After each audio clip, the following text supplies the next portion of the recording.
Welcome on board, chosen one. Let's not pretend this came out of nowhere. You felt it months ago. The silence changed. The reactions shifted. The people who used to talk loud about you suddenly went quiet, or worse, started whispering. Funny how that works. When they said you were finished, when they laughed and told others, "Watch, they'll fold," when they acted like your story already ended. Look who's watching now. Look who suddenly needs a conversation. Oh, the legend needs to bow, right? That's what they said. And yet here we are. Here's the cold fact they don't want you to sit with too long. Nobody monitors someone they've already beaten. Nobody studies a nobody for 6 straight months. People don't gather data, track patterns, and quietly exchange notes about someone who isn't becoming a problem. They only do that when something doesn't make sense, when someone refuses to break on schedule, when someone keeps standing after the moment they were supposed to disappear. They've been watching how you move in silence, how you stopped explaining yourself, how you didn't beg for validation when the door closed. They noticed you didn't react the way they predicted. No public meltdown, no dramatic collapse, just distance, just discipline, just that unnerving calm that makes insecure people panic. You didn't announce your growth, you didn't brag, you didn't even defend yourself, and that's what scared them. Because here's the part nobody warned them about. When someone survives being underestimated long enough, they stop being visible in the usual ways. They become unreadable, and unreadable people terrify systems built on control. You're standing in the quiet after the storm now, that strange phase where the noise is gone, but the tension is thick. The enemy smiles in public, but checks over their shoulder in private. They replay old conversations, old decisions, old jokes they made at your expense. Suddenly those jokes don't land anymore. Suddenly your name carries weight, not because you demanded it, but because the universe started responding differently to you. And yes, right here in the middle of this moment, tap the like button and subscribe. Not as a favor to me, but as a way to pay this message forward. This isn't content, it's a signal. If you're part of this, make it known. Now let's go back to what they won't admit out loud. The sit-down request isn't respect, it's containment. It's them trying to get a read on you again, to see if the old version is still accessible, to test whether you're still emotional, still reactive, still easy to steer with a compliment or a fake apology. They don't want peace, they want leverage. Think about it. If you were harmless, they wouldn't need the meeting. If you were still lost, they wouldn't care where you're headed. This isn't reconciliation. This is reconnaissance. And the pain point for you, it's realizing how long you were underestimated on purpose, how often they smiled while quietly doubting you, how many rooms you were discussed in without being invited. That hurts. It cuts deep. Because you didn't just survive struggle, you survived being misjudged by people who watched you closely and still chose to bet against you. But here's the twist they didn't plan for. You used that time. While they observed, you adapted. While they tracked, you refined. While they waited for cracks, you built structure. This is why the energy feels different now. This is why the world responds differently. You're no longer chasing outcomes. Outcomes are circling you. There's an old pattern the universe repeats, and you've stepped into it without realizing. The most dangerous people are never the loudest ones. They're the ones who learned restraint early, the ones who learned to think while others panicked, the ones who got hurt, learned the rules of the game, then stopped playing it the same way. That's you now.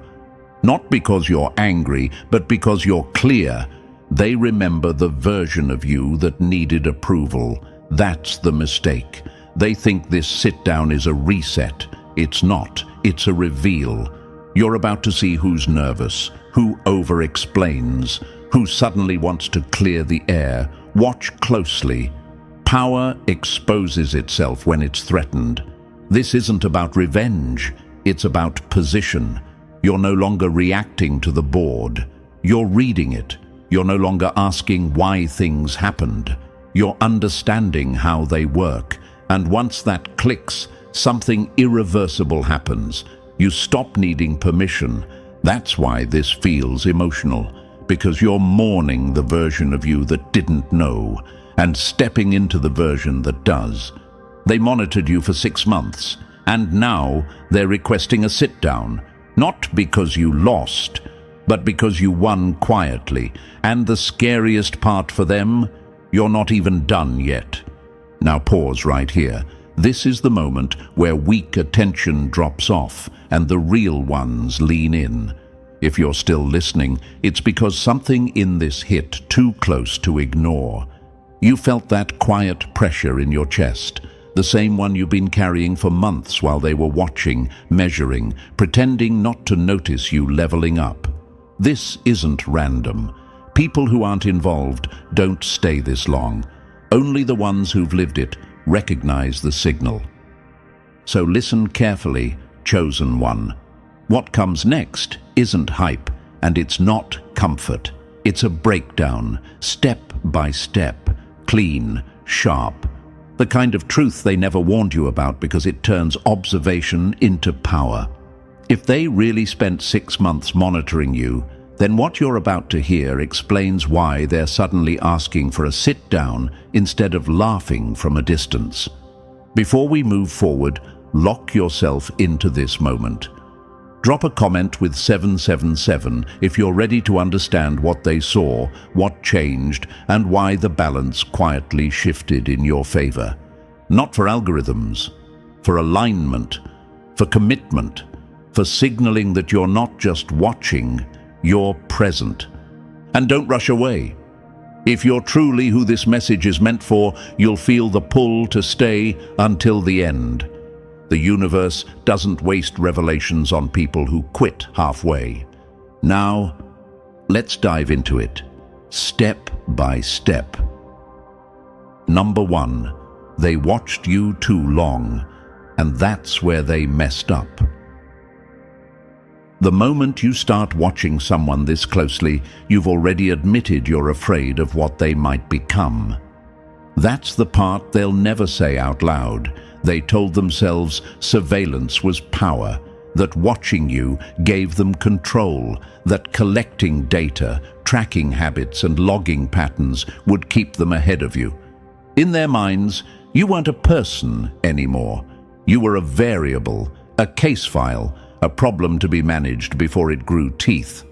So they invested time, money, attention, systems designed to catch every deviation. People whose entire job was to wake up thinking about you and go to sleep confused by you. That's not exaggeration. That's reality. You became the assignment, the thing that didn't behave right, the one who refused to follow the expected arc.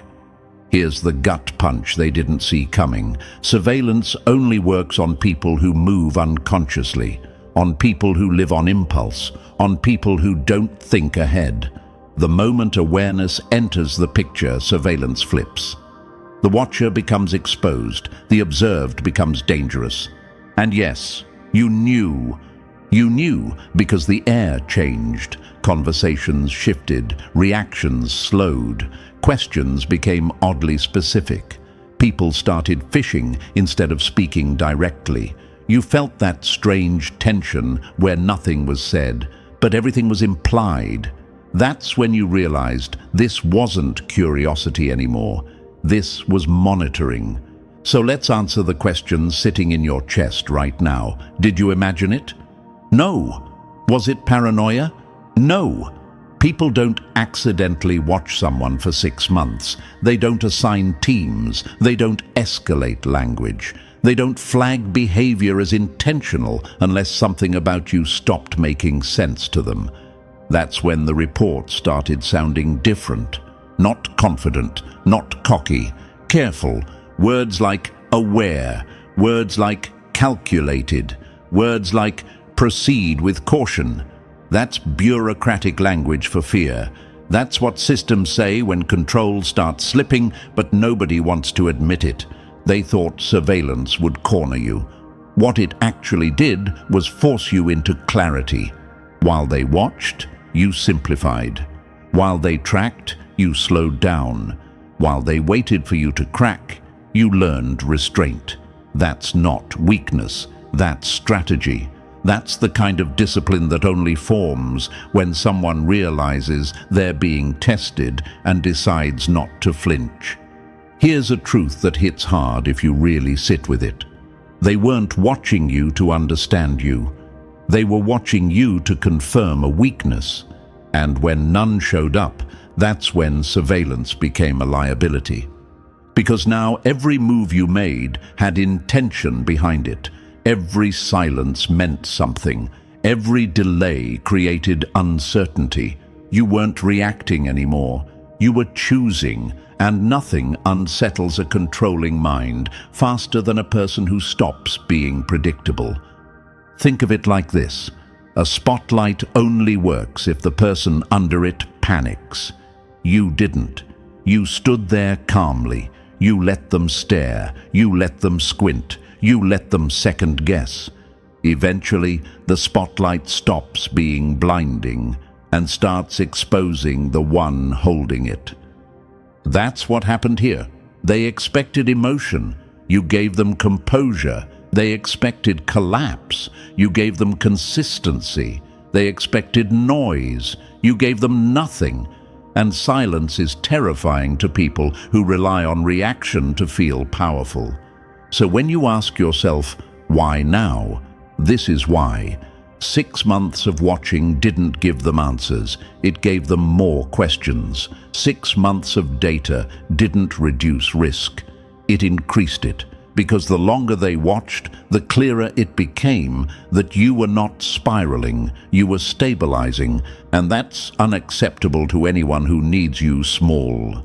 There's another uncomfortable truth you deserve to hear.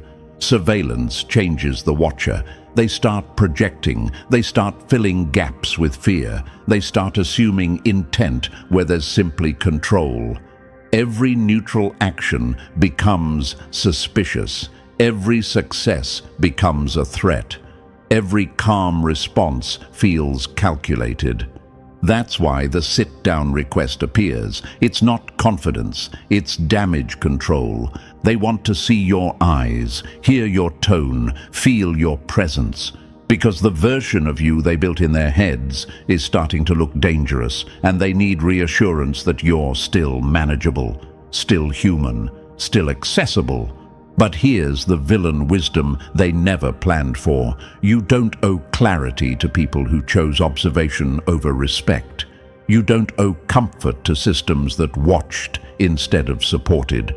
And you definitely don't owe explanations to anyone who only started paying attention once you became impossible to ignore.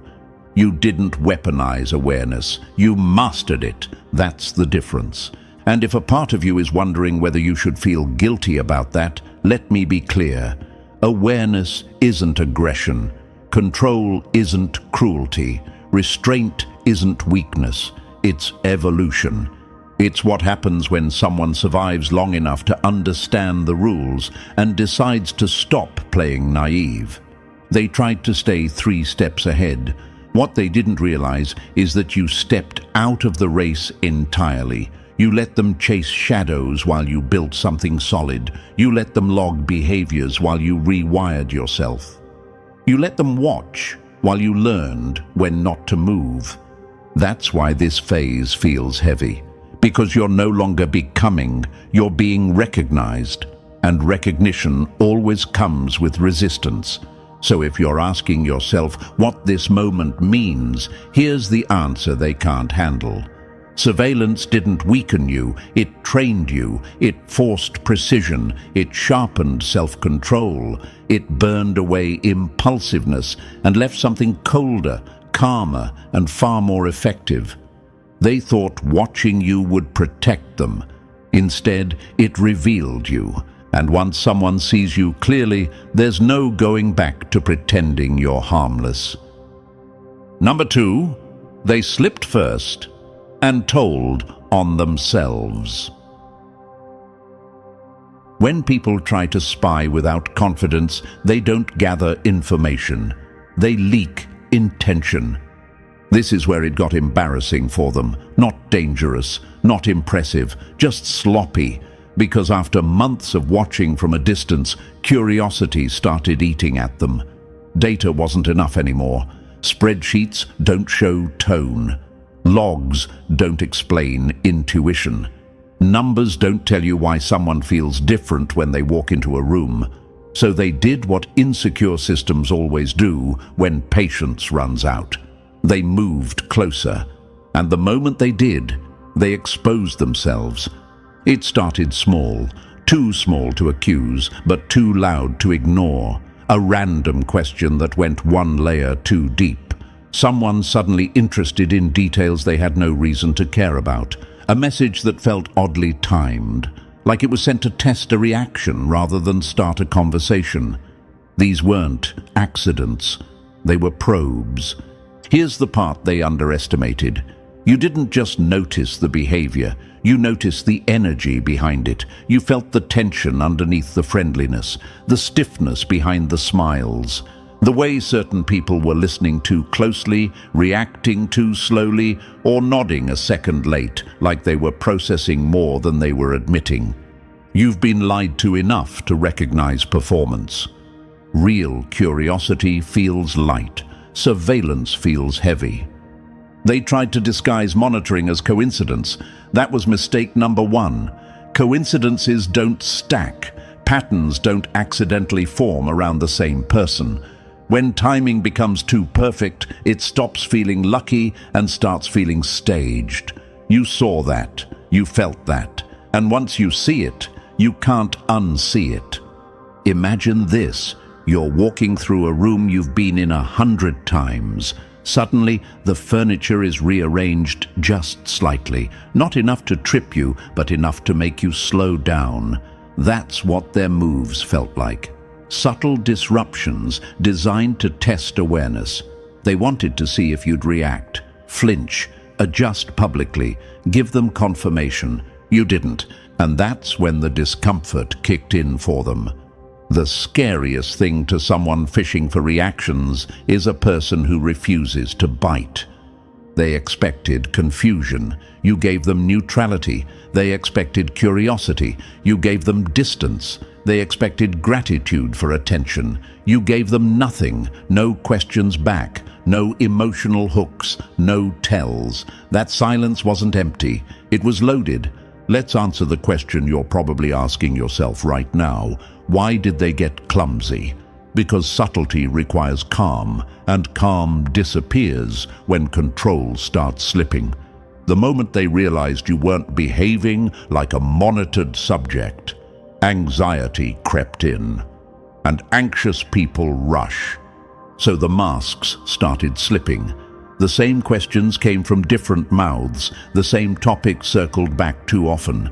Digital traces showed up where none should exist. Likes, views, accidental follows, unexplained appearances. They told themselves they were being clever. In reality, they were getting careless. Imagine a hunter who starts breaking branches because the silence is getting to them. That's what happened here. The quiet you maintained became unbearable. They needed confirmation you were still reachable, still human, still reactive. And every move they made to check that pushed them further into exposure. Control hates ambiguity. That's why it always overreaches. You notice the rehearsed conversations, the way certain interactions felt scripted, like someone was following a checklist instead of speaking naturally. You noticed how praise felt misplaced, criticism felt delayed, and concern felt performative. These weren't genuine exchanges. They were tests disguised as social moments. And here's where your power quietly showed up. You didn't confront them, you didn't accuse, you didn't even acknowledge it openly, because confrontation would have fed the narrative. accusation would have revealed emotion. Instead, you adjusted internally. You listened more than you spoke. You responded without revealing. You stayed polite without being accessible. You let them reveal themselves through repetition. That's advanced awareness. That's not paranoia. That's pattern recognition. Once someone starts trying to manage you, every move they make tells you more about them than about yourself. Think about how wild this is. They set out to gather intelligence on you. Instead, they handed you a map of their fear, their urgency, their lack of patience, their inability to sit with uncertainty. Every clumsy move answered a question you didn't even have to ask. Why are they nervous now? Because they moved too early. Why are they requesting a sit-down? Because subtlety failed. Why does the tone feel different? Because the power dynamic shifted quietly the moment you didn't react. Imagine a chess player knocking over a piece while pretending it was part of the plan. That's the energy here. They made the first obvious mistake, and in strategic environments, the first mistake changes everything. If you're wondering whether you should have stopped them earlier, hear this clearly. Letting someone reveal themselves is often more powerful than exposing them. You didn't lose time. You gained leverage. You learned who talks too much, who can't hold a mask, who panics when things don't go their way. And the universe notices restraint. They wanted to provoke you into self-exposure. Instead, they exposed their hand. They wanted you to feel watched and shrink.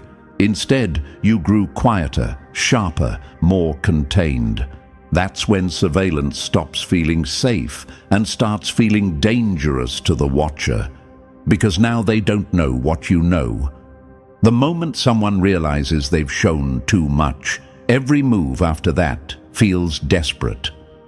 That's why the energy shifted again. Less probing, more politeness, less testing, more invitation. The sit-down request doesn't come from strength. It comes from the realization that the informal methods failed, that you're not as readable as they assumed. And here's the motivation buried inside this for you. You didn't need to overpower them. You didn't need to out-talk them. You didn't need to prove intelligence. All you did was stay centered. And that alone unraveled their strategy. So if you ever doubted whether your awareness mattered, let this settle in. The first cracks didn't come from you pushing back. They came from them pushing forward too soon. And once someone shows you they can't stay disciplined under uncertainty, you already know who wins in the long run. They tried to be subtle, they failed, and from that moment on, the game stopped being even. Number 3, you didn't flinch. You took the stage and ran the room. Running is what prey does. You stayed, adjusted the lighting, and let them watch the wrong show. This is where the story turns uncomfortable for them. Because when the pressure increased, when the watching became obvious, when most people would have panicked or disappeared, you didn't do either. You leaned in, calm, measured, almost cooperative. And that confused the hell out of them. They expected avoidance. You gave them presence. They expected disruption. You gave them consistency. They expected fear. You gave them control. But here's the part they still don't understand. What you showed them was a performance, not the truth.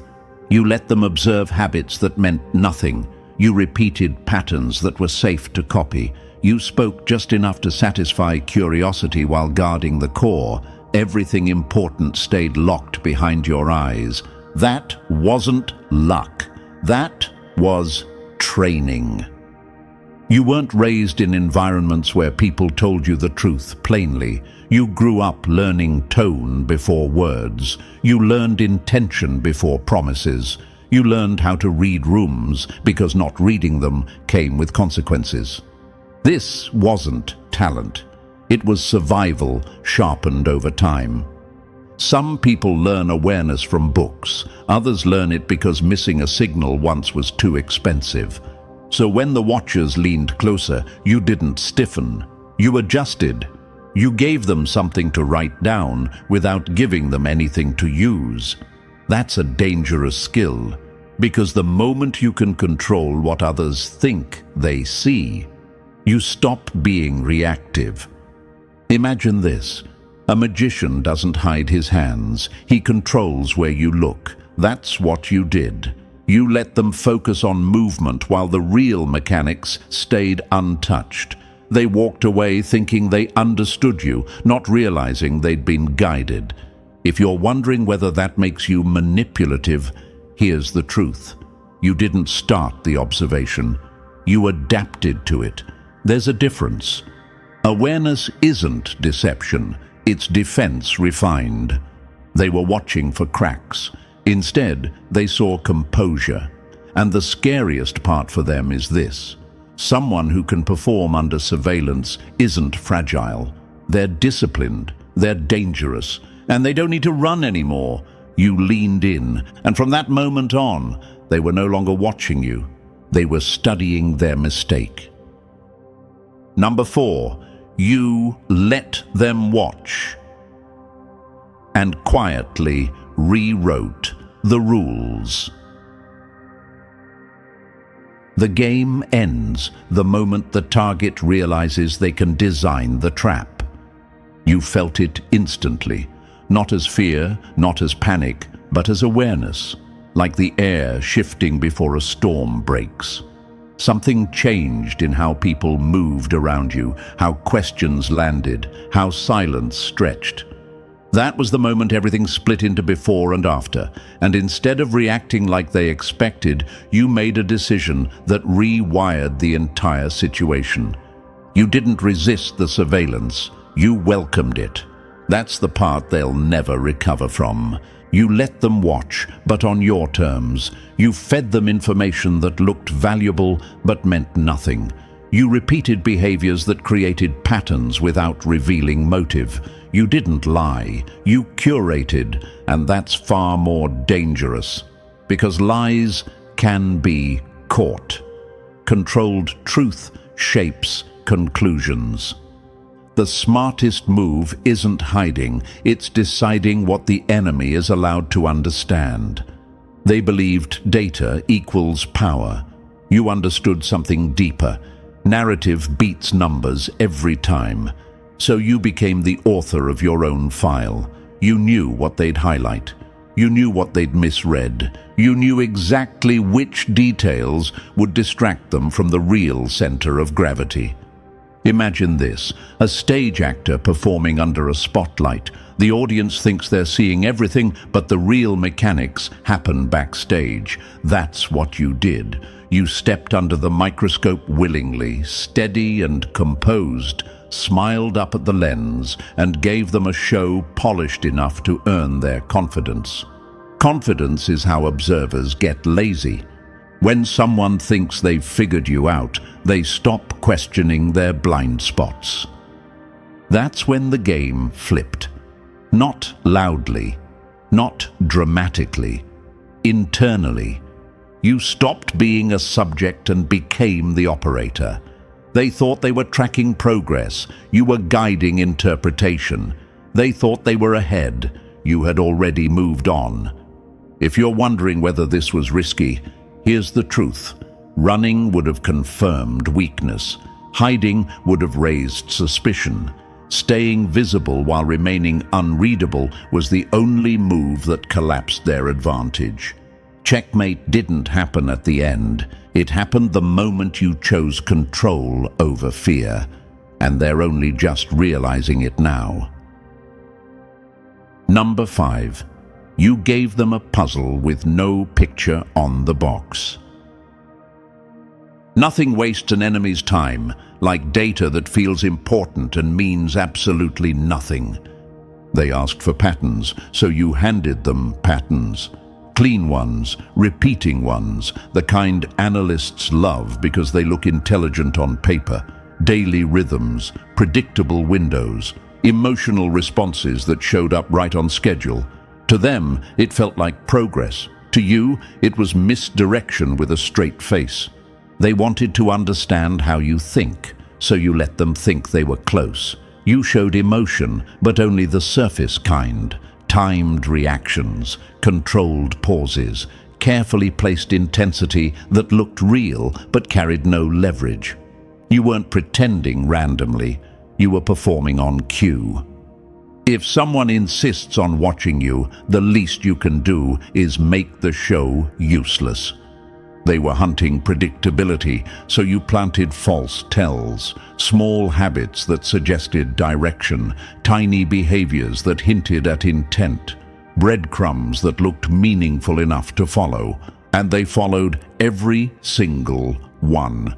Meetings discussed, notes taken, conclusions drawn, all of it built on foundations that led nowhere. Imagine a maze where every turn feels deliberate, but none of them reach the center. That's what you gave them. Movement without destination, activity without truth. They stayed busy. You stayed free. Patterns don't equal truth. They equal comfort for people afraid of uncertainty.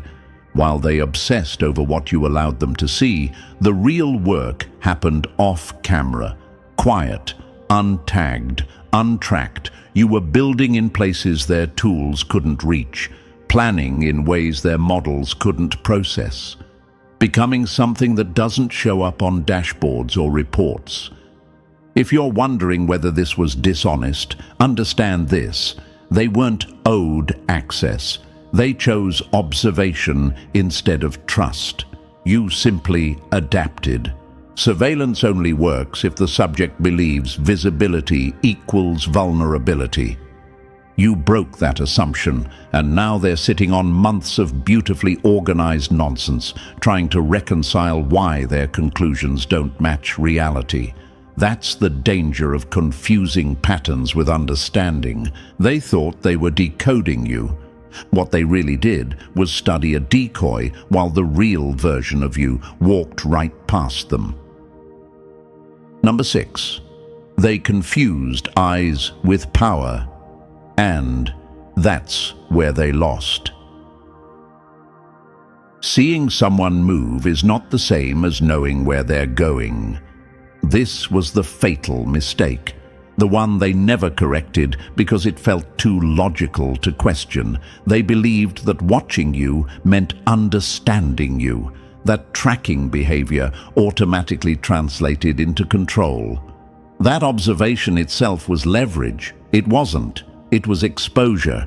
They forgot one inconvenient truth: surveillance is never one-sided. The moment someone watches you long enough, they start revealing themselves, their habits, their priorities, their fears, their limits. And while they were busy logging your movements, you were quietly studying theirs.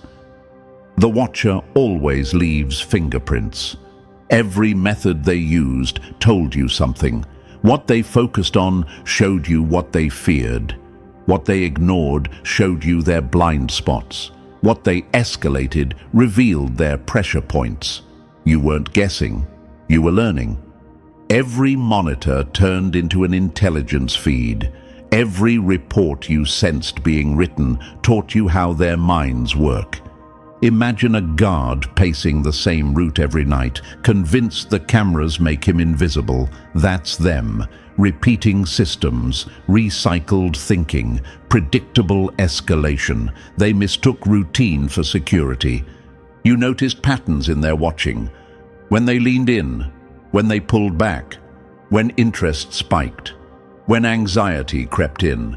You learned what made them nervous without them saying a word. Control fails the moment the observed stops being naive. They thought data flowed one direction. They never considered that your awareness was sharpening faster than their tools. While they were busy trying to define you, you were defining the limits of their system. Here's the question you might be asking yourself now. Did they ever really have the advantage? No. They had volume, not insight. Access, not understanding. Observation without interpretation is just noise. Surveillance without self-awareness is just a mirror pointed the wrong way. By the time they realized this, it was too late. You already knew how they think, what they miss, how slow they adapt. And once you understand the watcher, fear disappears. They assumed eyes meant power. You learned minds matter more, and that realization quietly ended the game. Number 7. That's when confidence died. Quietly in the reports. Nothing scares a system more than realizing it no longer knows what's real. This is where the tone changed behind closed doors. You didn't hear it directly, but you felt it. The certainty drained out of the air. Reports that once sounded sharp and decisive started wobbling. Strong conclusions softened into questions. Clear labels turned into guesses. The language shifted from "this is who they are" to "we think and it's possible." That's not analysis. That's doubt bleeding through professionalism. They started asking for backup, not because the workload increased, but because confidence collapsed. When monitors request second opinions, it means trust in the data is gone. When supervisors start asking uncomfortable questions, it means someone above them smells failure, and failure in surveillance isn't loud, it's silent panic. The most dangerous moment for an observer is when their notes stop agreeing with reality. They're sitting on months of logs now, pages of behavior, charts, timelines, conclusions stacked neatly on top of each other, and none of it explains the present version of you. The data says one thing, the outcome says another. That gap is terrifying to people who believe control comes from documentation. Imagine spending half a year mapping a maze, only to realize the walls were moving the whole time. That's what this feels like for them. They're rereading old entries, looking for missed signals, trying to figure out when the shift happened. Was it always like this? Did they miss the moment you took control? Or worse, did you let them miss it? Uncertainty doesn't scare people. Realizing they've been confident for the wrong reasons does. Here's the question they can't answer and won't say out loud. How much of what they observed was real, and how much was a performance designed for them? That thought eats at credibility, because if they can't tell the difference, then their entire operation is compromised. And that's the truth. They don't know anymore. The universe doesn't reward watchers who confuse visibility with access. You stayed visible, you stayed calm, and now their own records are working against them. Because nothing is more dangerous than realizing too late that the person you thought you understood was always one step ahead. Number 8. The second they admitted they'd lost you. Fear doesn't arrive with noise. It arrives the moment certainty collapses. There was a moment, small, quiet, easy to miss if you weren't inside the operation.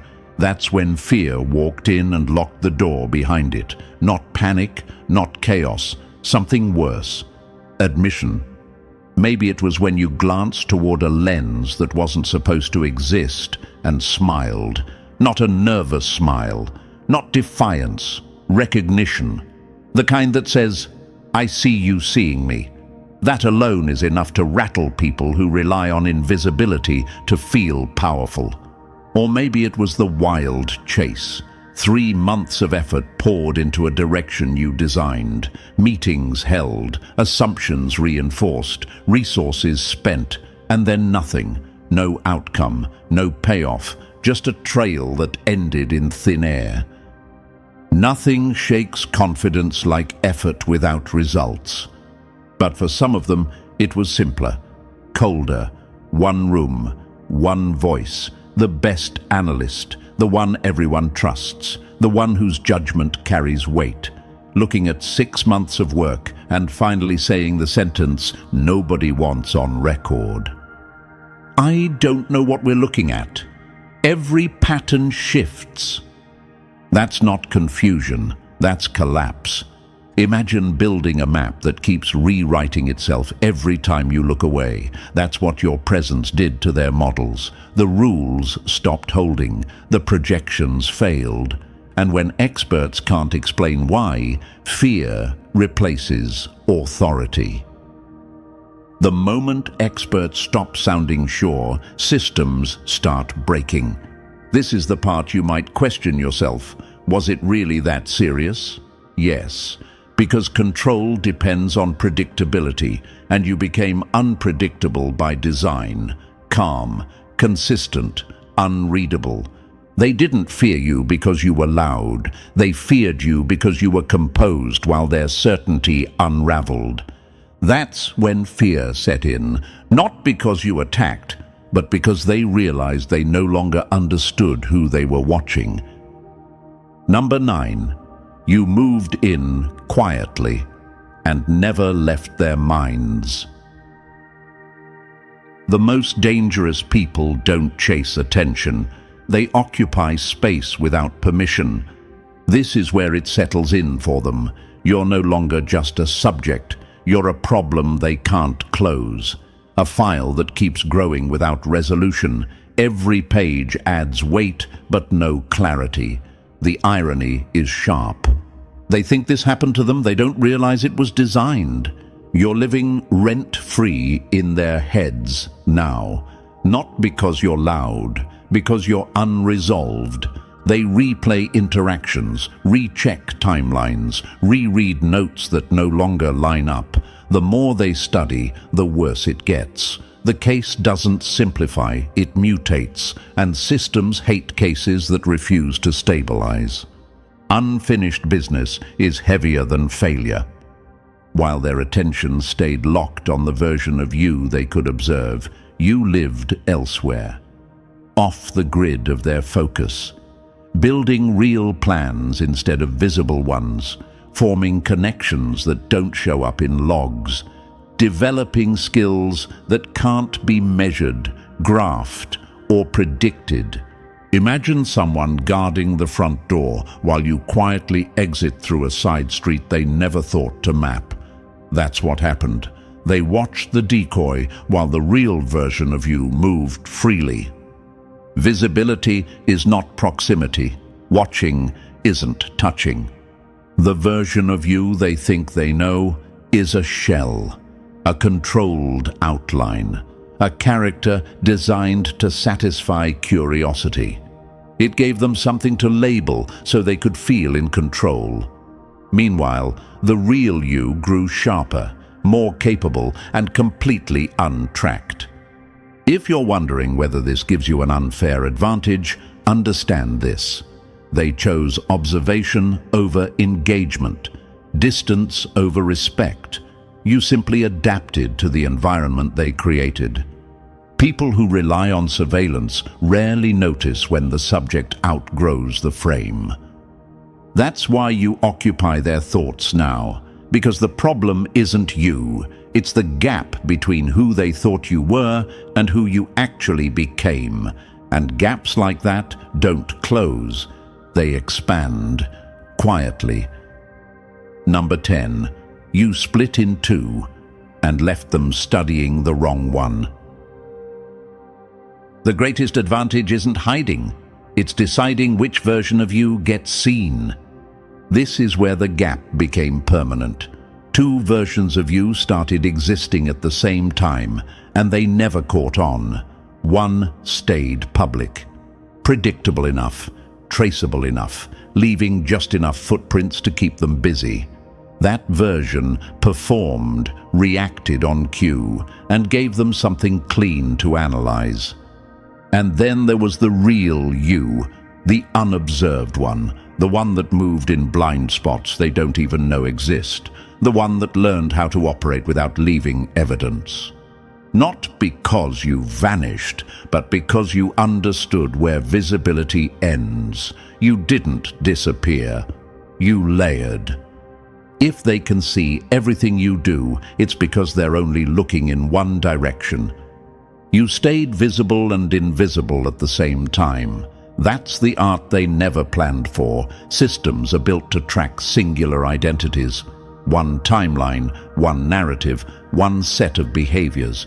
You broke that model by existing in parallel, public enough to satisfy curiosity, private enough to stay free. Imagine a shadow that moves independently of the body casting it. That's what you became. They tracked the outline while the substance operated elsewhere. They thought consistency meant truth. They didn't realize consistency can be engineered. Surveillance fails when identity stops being singular. If you're asking whether this took effort, yes, it took restraint. It took discipline. It took learning when not to speak, when not to post, when not to react. It took understanding that presence doesn't require exposure. And you mastered that balance. They wanted one version of you to decode. You gave them two and let them pick the wrong one.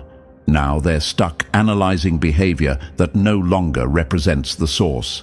They're chasing a reflection while the real thing moves untouched. That's not luck. That's design. And once someone learns how to exist without evidence, they can never be fully contained again. Number 11. They started falling apart without you touching a thing. Systems don't collapse from attack. They collapse from internal disagreement about what's real. This is the phase where everything slows down and gets ugly behind the scenes. You don't see explosions. You see friction, meetings stacked on top of meetings, experts flying in with confidence and leaving with uncertainty. Long conversations that end with no decisions. That's not progress. That's decay. They're scrambling now, and it shows. Some want more resources because they think the problem is scale. Others want to shut it down because they sense exposure. A few, the honest ones, quietly admit what no one wants to write down. They don't understand you, and they may never catch up. That's when factions form, and factions are the beginning of collapse. When everyone has a different explanation, the system has already failed. The organization built to understand you is breaking apart because of you. Not because you attacked, not because you resisted, but because you refused to become chaotic under pressure. You stayed authentic while appearing predictable, and that contradiction broke their models. Systems hate contradictions they can't resolve. Imagine engineers arguing over a machine that keeps running but produces outcomes no one can explain. That's what you became. Functioning, calm, unbothered, and completely disruptive to their logic. Stability in the wrong place creates panic in the control room. They expected escalation from you, drama, defiance, noise. Instead, they got consistency that didn't match results. The more they argued internally, the clearer it became that the problem wasn't strategy, it was assumption. And assumptions are harder to fix than tactics. If you're wondering whether this makes you dangerous, understand this. You didn't force collapse. You revealed weakness. You didn't destabilize them. You exposed how fragile their certainty always was. And the most unsettling part for them, you didn't have to do anything at all. You simply existed. And that was enough to make everything they built start cracking in slow motion. Number 12. The question that won't let them sleep. The most terrifying realization isn't that someone fooled you. It's realizing they did it while you thought you were in control. This is the thought that loops at night, the one no report can soften. If you were this aware back when they believed they had the advantage, Then what exactly are you aware of now? That question alone dismantles whatever confidence they had left. Because awareness doesn't shrink over time, it compounds. They replay the timeline obsessively, every moment they assumed you were cornered, every phase they labeled as contained, and now all of it feels naive. If you could mislead them under direct observation, then what does that say about the spaces they never monitored? The blind zones, the gaps between systems, the places no one bothered to look because they assumed you weren't capable of operating there. Once someone proves they can deceive under pressure, invisibility becomes a skill, not a condition. This is where fear matures. It's no longer about what you did. It's about what you might be doing right now. They're not tracking actions anymore. They're imagining capability. And imagination is far more dangerous than data. Imagine realizing the test subject understands the experiment better than the people running it. That's the shift. You're no longer a case. You're a variable outside their training, a mind that doesn't respond to standard pressure, standard incentives, or standard containment. Control systems panic when they meet intelligence they can't classify. They know this now. That's why the tone changed. Why confidence vanished, why silence feels heavier than confrontation.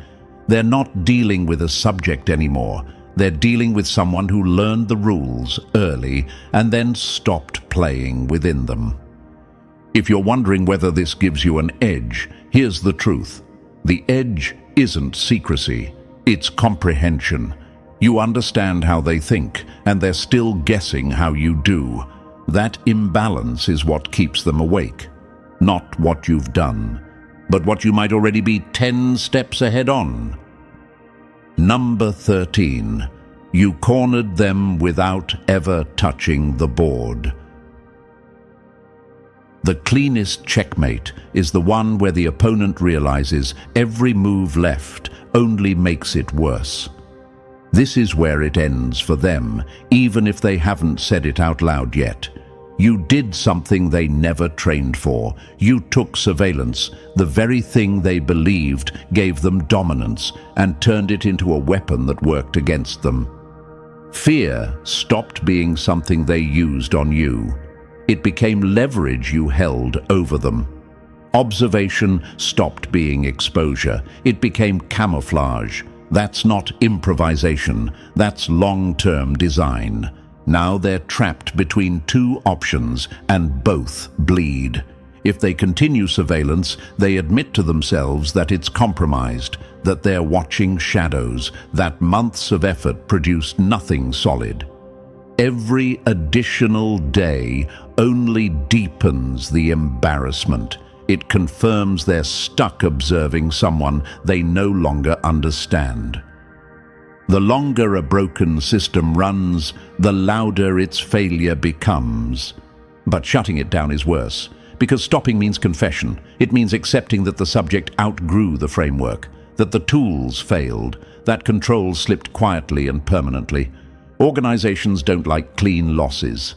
They like deniability, and you removed that. Imagine a chess player staring at the board, knowing every legal move leads to defeat. Not dramatic defeat, inevitable defeat. That's the room they're sitting in now. Silence thick, eyes tired, strategies recycled because nothing new works. Checkmate isn't panic. It's certainty with nowhere to go. Here's the part that keeps strategy rooms cold. This wasn't an accident. This wasn't luck. You engineered this years ago by learning restraint instead of reaction, awareness instead of noise, control instead of impulse. You didn't rush power. You grew into it quietly. And now one question poisons every plan they try to make. If you could do this to them while being watched, what else are you capable of when no one is looking? That's the final move, and it can't be undone. And now it all comes together. This wasn't chaos. This wasn't luck. This was awareness turned into strategy, patience turned into power. While they watched, you evolved. While they analyzed, you designed. And now the game is over without a single dramatic move. That's the kind of victory that leaves systems confused and minds unsettled. If this message hit, you already know why. Like the video, subscribe to strengthen this signal. Drop 777 in the comments to mark your awareness, and share this with the ones who need to understand what's really happening. Stay sharp, stay quiet, stay ahead.